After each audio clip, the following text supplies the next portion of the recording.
Good morning, dear students. Today we are going to learn about the demographic data that is to be collected during our case history. So, before that, let us see what is a case history, why we need to take this.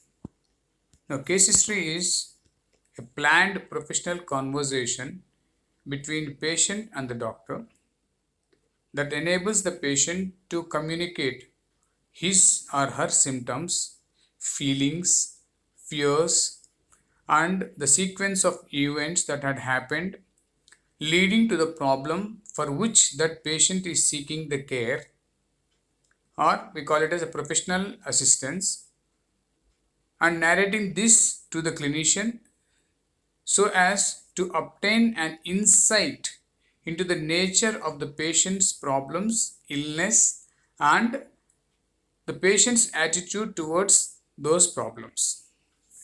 So, this case history is where a professional person or a professional collects this information from the patient through a communication process where the patient is informing about his symptoms, whatever he has been suffering, and what are the sequence of events that had happened to the stage where the patient had come to the doctor to seek health care, and narrating these events to the clinician so that the clinician can reach or can understand the insight of the whole problem, and at the same time understand the patient's attitude. That means how importance is giving, how care he's going to, how positive he's going to respond to his treatment protocol that is given to him also can be understood by this communication. So this case history helps us in the following ways. Let us see. The first one is to provide information regarding etiology and establish diagnosis of the oral conditions that the patient is seeking care. And it reveals any medical problems that requires the precautions to be taken and any modifications in the treatment plan to be done or any changes that can be done during the appointments so as to ensure that the patient is not harmed during the dental procedures, and at the same time necessary precautions can be taken to prevent emergency situations. At this, and evaluation of other possible undiagnosed problems or any other problems which were not diagnosed in earlier situations, it can be understood. Discovery of communicable diseases can be understood, because even if you see there are certain conditions which the conditions were never diagnosed before, but that can be diagnosed in this stage also. Gives an insight into the emotional and psychological factors, effective treatment planning, and record maintenance for future reference and periodic follow-up, and acts as an evidence in legal matters if there are any medical legal issues arised in the future. Now, sequence of this case recording. How? Because the case recording follows a certain sequence. The first one in that is demographic data, which we are going to deal today, followed by chief complaint, history of present illness, previous dental history, or we call it as past dental history, medical history, family history, personal history, general physical examination, extraoral examination, intraoral examination, provisional diagnosis, investigations, final diagnosis, and finally treatment plan. These are all the sequence of flow how we collect the information in a case history, in a case record. So the preliminary part of the case history is usually based on questionnaire, that is questions we ask the person so that we can explore what happened to the patient, how he has been suffering with that particular problem, and what are the sequence of events that had happened in the past till the patient reaches to the till the patient seeks dental care. The first one, let us see the demographic data. So in this demographic data, we're going to collect information. That is, the first is patient registration number. As he enters the hospital, we give a registration number, followed by date, name, age, sex, education and occupation, address, marital status, and religion. So let us see the first one, that is patient registration number. As you all know, this registration number helps for record maintenance, the first one, billing purposes, and medical legal aspects. Of course, identification of the patient. So medical, where this patient registration number in fact is mandatory when we take the patient in our clinical procedures. So the first thing is record maintenance. Tomorrow, whatever the procedure that we are going to do, whatever the treatment we are providing, it has to be entered in that, and that has to be entered with an identification number, that we call it as a registration number.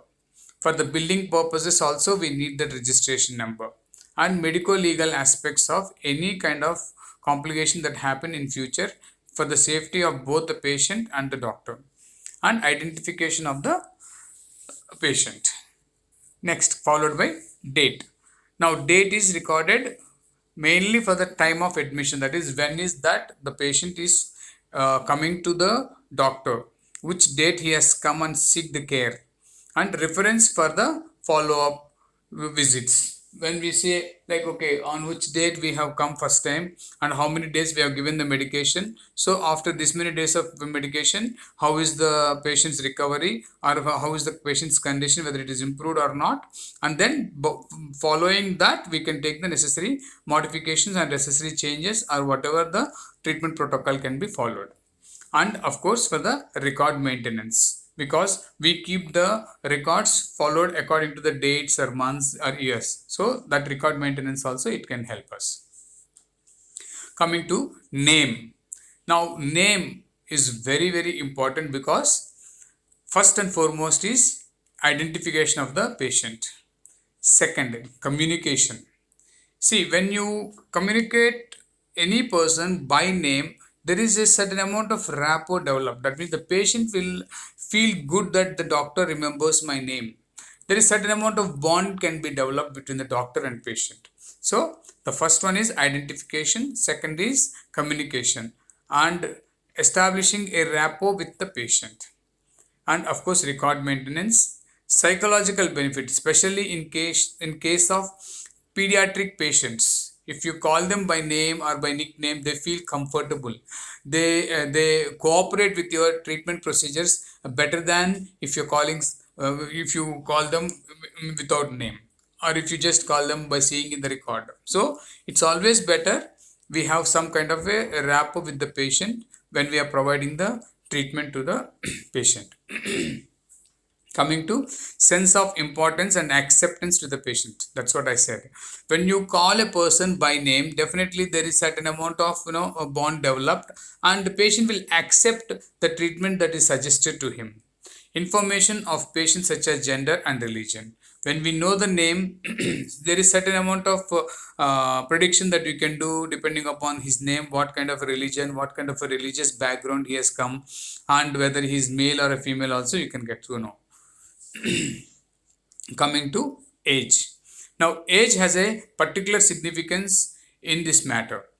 Why? It helps us in diagnosis, it helps us in treatment planning, and it helps us in behavioral management techniques. It is also used for maintaining hospital records and to know the psychology and mental development of the patient, which has a role in his dietary habits, oral hygiene practices, and personal habits. That we will see how now. Let us see the first one, that is how it is going to help us in diagnosis.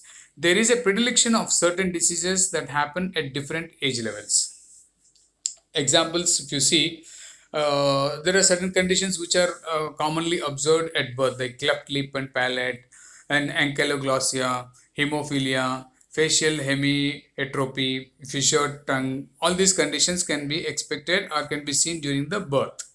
Now let us see other conditions that are seen in children and young adults, that is papilloma, juvenile periodontitis, scarlet fever, etc. Now the conditions commonly occurring in the old age, like attrition, abrasion, root resorption or bone resorption. You can see periodontitis, pulp stones. All these things can be seen in old age. Coming to the treatment planning. Now, how this treatment planning can help us in this? Comparison of chronological age with dental age will definitely help us in planning the line of treatment for the patient. Now, when you know this is the chronological age, where at this age you can his second premolars are going to erupt or his second molars are going to erupt. Depending upon that, you can plan his treatment plan. In case of orthodontic treatment required, we will have to wait till his permanent teeth are completely erupted. And there are certain stages which we see ugly duckling stage, which we do not have to do any major treatment at that stage, because that can be auto corrected by the patient himself once the jaw develops and once the teeth are aligned in proper places. That can be understood only when we understand the chronological age also. So it is very important to understand age at this stage. Now, growth spurts. It is also important in development and hereditary diseases, where at the time of birth and how it's going to affect during the puberty and how it seizes the growth at what age. So growth, you know, there is a growth spurts. At one age you can experience the good growth. So these are all things which will help us. For example, infantile and childhood growth spurt, a mixed dentition growth spurt, and pre-pubertal or adolescent growth spurt. There are the growth spurts which we will be needing for that particular treatment protocols. Now, calculation of child's dosage, because when we are giving the medication, we will have to calculate depending upon the weight of the child and age. So we can calculate his dosage also, how much we have to give the medication. Now, behavioral management of patients of different age groups require different behavioral modifications. When we approach a child, we have to have different approach. When we are approaching a adult age person, we have to have a different approach. And when we are approaching an adolescent, we need to have, so we have to modify our approach towards the patient. So there is a behavioral modification which we will have to follow for each patient depending upon their age group. Coming to the sex. Now, similar to age, there are certain dental and systemic diseases that are have sex predilection. Now, some diseases are more specific to female, while some are to males.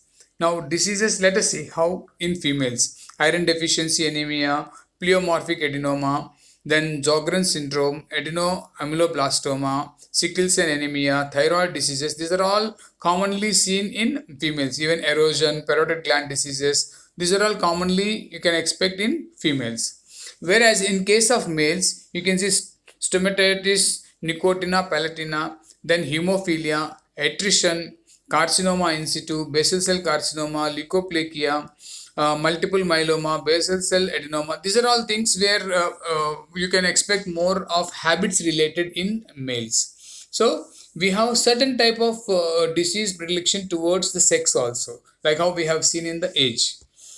Now, along with sex predilection of the diseases, gender also helps in analyzing the following. That is important for the treatment planning in case of orthodontic patients, as timing of growth spurts is different in males and females. As I have told you earlier, it is little different between males and females. So depending upon the growth spurts of the patient, we have to, and it will help us in planning the orthodontic treatment program. Now, aesthetically, girls are more conscious than boys. Now, dosage of the drugs, which is very important. Females require low dosage of drugs than males, as their body weight is less when compared to males. Secondary, extraordinary care should be given or should be taken while prescribing drugs to the patients who are under menstruation, pregnancy and lactation, because there are certain drugs definitely affect the fetus. So drugs given during pregnancy could affect the fetus also directly. So we have to take care what is the childbearing age, what is the age, whether the patient is having any pregnancy or what. These are all things which needs to be taken into consideration when we give any medication and even during the treatment plan. See, when they're in the trimester 2, we cannot do any treatment procedures. So we need to have, in the trimester 3 and one we cannot do that. So we have to be cautious depending upon the age and depending upon the condition of the patient also. Now, education. Education level of the person is recorded to determine first and foremost socio-economic status, intelligent IQ level for the effective communication, then attitude towards general and oral health, speaks about the patient's knowledge and attitude. See, when we come across a patient who is educated, you need not suffer so much where you will have to explain so many things. Where the patient's IQ levels, if they are better, it will be little easier for them, or for him or her to understand the condition, and it might be little easier to convince. But there are certain complications also where patient can act too much smart and lot of questions can be asked. But in general, when the patient is educated, usually it is easier for the doctor to understand and make the person to understand the condition. And you can understand at the same time his attitude towards his health, his general health, and even in particular to oral health.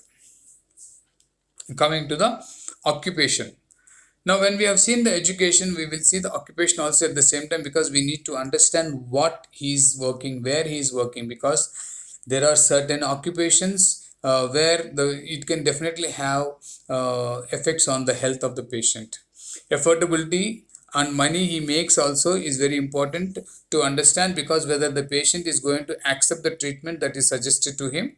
And socioeconomic status of the patient can be understood depending upon his occupation, and ability to afford for a nutritious food and oral hygiene.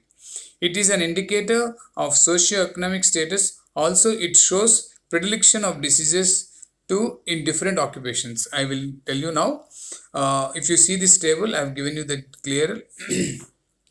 There are some oral manifestations you can see in relation to the occupation. So, like for example, if you see occupation like cobblers, carpenters, where these musicians, where they have a tendency to keep the instrument in the mouth, like when the cobbler and the carpenter is doing, they have the habit of keeping those pins, nails, and they hold it by the teeth. So usually they have that localized abrasion caused because of this habit. Now, if you see fishermen and coal tar workers, the pavers, all these wood preservers, no, they deal with tar, so you can expect condition like stomatitis or carcinoma of the lip. Now, if you see bronzers, cement workers, electro-trippers, and miners, stone cutters, these people, they are exposed to something called as copper, iron, nickel, chromium. So they can have staining of teeth, pigmentation of gingiva, generalized abrasion, calculus, gingivostomatitis, hemorrhage. These are all the conditions you can expect in certain occupations when people are working in these occupations. Now, if you see chemical workers, electroplaters, metal refiners, rubber mixers, they're all having something called as arsenic, where they're exposed to that, and the possible oral manifestations are necrosis of the bone, blue-black pigmentation of gingiva. Now, if you see in bismuth handlers, dust powder makers, bismuth is exposed to them, and you can expect a blue pigmentation of the gingiva, oral mucosa, and gingivostomatitis. Now, refiners, bakers, candy makers, that is sugar, the caries is expected, because they have the habit of making. While making, they can just keep on tasting them or eating them. Then coming to alcohol, distillery explosives, then smokeless powder, shoe factory workers, they are exposed to amyl acetate, where you can expect stomatitis. This is another conditions you can expect from these people. Now, thus occupation can be an important factor in determining the source or cause of the disease for further treatment of the disease. Now, it also tells us about the socio-economic status of the patient and his ability to afford nutritious food and use healthy oral hygiene practices. Coming to the address. We have completed education, occupation, and now we are seeing address. Now, full postal address should be taken for any future communication, and at the same time geographic distribution also should be understood. That mainly because for future correspondence and to recall, gives a view of socioeconomic status. For example, diseases such as diabetes, hypertension, and dental caries are more prevalent in high socioeconomic status persons, and diseases such as tuberculosis, chronic chronic generalized periodontitis are common in low socioeconomic status. Once if he tells where he is living, what is his living conditions, you can have certain understanding about his socioeconomic background also.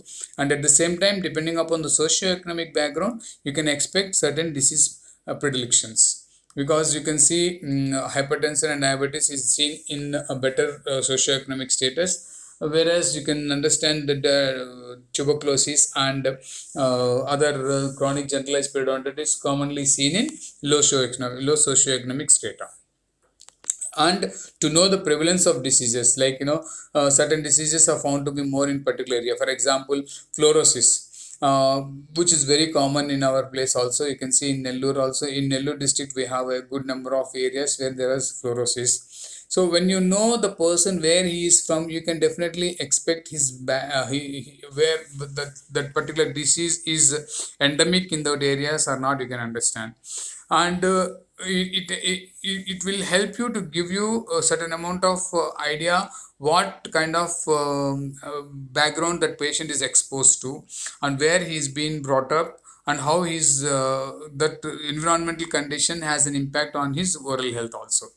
Now, caries are more common in modern and industrialized areas, whereas periodontal diseases are common in rural areas. So, because periodontal condition in rural areas, it is believed that the people are having more of periodontal diseases than caries, and in urban areas you have more of caries than gingival diseases, and for hospital records and administrative purposes. Now, coming to factors related to socioeconomic status. How? Because based upon these three, education, occupation, and address, you can assess the socio-economic status of the individual. And at the same time, socio-economic status is typically broken into three categories, that is high socio-economic status, middle socio-economic status, and low socio-economic status, and that we can assess according to the history that we are collecting from the patient. Now, marital status, this is a very important, because we will get to know if there are anybody who has been married to their own relatives, and there are certain diseases which we can accept, or certain syndromes that can be connected to them, or any autosomal recessive diseases are exposed to, can be expected from these people. Now, coming to the religion. Now, the religion has a particular significance to the investigator, that is identifying the festive periods. Like suppose if we see when we when we are going to treat patients like Muslims or Jains, when we have the Ranjan festival, people do fasting. So when they come for the dental care, we need to be very careful. They're not fasting, and whether we can carry out any dental procedures or not. For example, we cannot take up any dental extractions or any surgical procedures during this fasting period, because their glucose levels will be low. And if you take up without a proper history and without proper understanding of the patient's conditions, we might land up in complications. So it will definitely help us in planning our treatment procedures also at the same time. And at the same time, predilection of diseases in specific religions. So this is what we have, we collect in our demographic data when we take up the case history. With this, we come to an end of demographic data. I hope you all have understood, and this matter is taken from Maria textbook, clinical record textbook, which you can refer if you need, and you can go through it. It is available in the library also, and if any doubts are there, please get back to me in the department. Thank you.